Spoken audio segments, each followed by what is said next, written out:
Hey y'all, don't forget to hit those buttons over there while you're listening. This broke my heart, especially on the tail end of what is going on right now. A rift between the Parkland survivor and some families of the deceased erupted in court. So I reported not too long ago that the survivor, Anthony Borges, had reached a agreement with the Pupuer Cruise. It gave Borges rights to Cruz's name and image, approval over any interviews he might do, and a $400,000 annuity left Cruz by his deceased mother. Attorneys for the families of the deceased students, Meadow Pollock, Luke Hoyer, and Elena Petty, and survivor Maddie Wilford quickly countered with their own $190 million settlement with Cruz. The animosity started during negotiations over a $25 million settlement reached with the Broward school systems, okay? The family of those deceased felt like they should get $1 more to acknowledge greater suffering. Greater loss. That they suffered greater loss. But Borg's attorney believed his client deserved $5 million from that pot, as he would have a lifetime of medical expenses. That resulted in his client being kicked out of the group when he wouldn't budge. The fight continued during negotiations over a $127 million settlement the families and surviving victims reached with the FBI. The Borgeses eventually reached their own settlements. Borges, 21, was PPU'd 5 times in the torso and legs. The once promising soccer star nearly bled to death.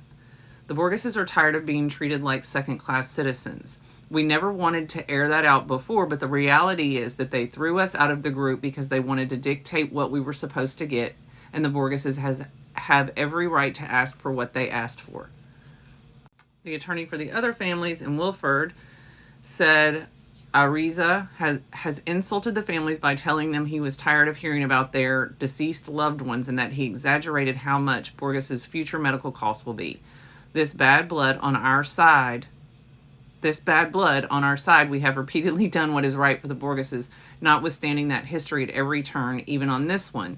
And this is the thanks we get. Phillips had to step in numerous times during Thursday's 90-minute session as the sides yelled over each other and accused each other of dishonesty. In exasperation, the judge at one point made a semi-joke that the animosity level was so high she felt like she was presiding over a contested divorce and that she was granting it. The immediate fight over the dueling settlements comes in 2 parts. First, Brill argued state law precludes Borges from acquiring rights to Cruz's name and likeness and any money he might earn from his story, as Cruz was stripped of those when he was convicted. I thought that was a fantastic thing, and especially with him being the one that lived and the most injured. So, I mean, I see maybe it should be a collective. I don't know.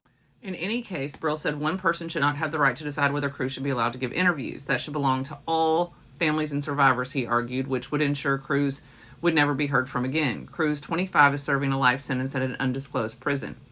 He also goes on to say that their attorney violated a verbal contract to work together in the lawsuit, split the annuity money, and donate it to charity if it ever materialized.